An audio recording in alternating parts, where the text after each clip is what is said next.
देवो के देव महादेव. आपण त्याला अगदी भोळा शंकर म्हणतो, पण तो खरंच भोळा आहे का?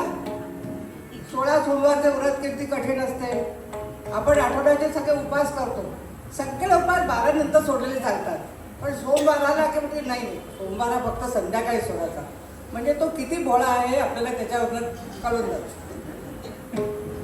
अशा शंकराला प्रसन्न करण्याकरता तिच्या ज्या गुरु आहेत, बंदिक देवीची शिकवली आहे ती आता अनया प्रस्तुत करते.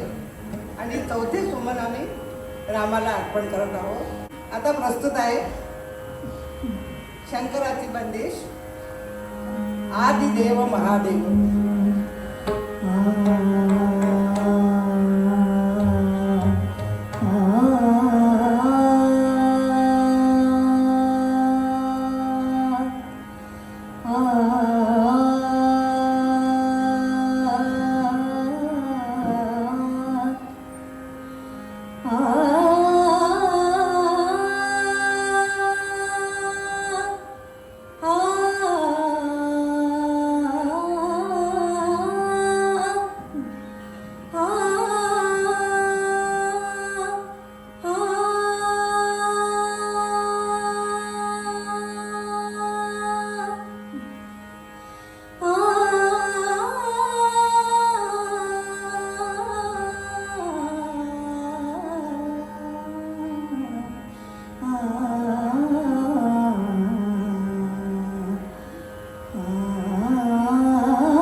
नाही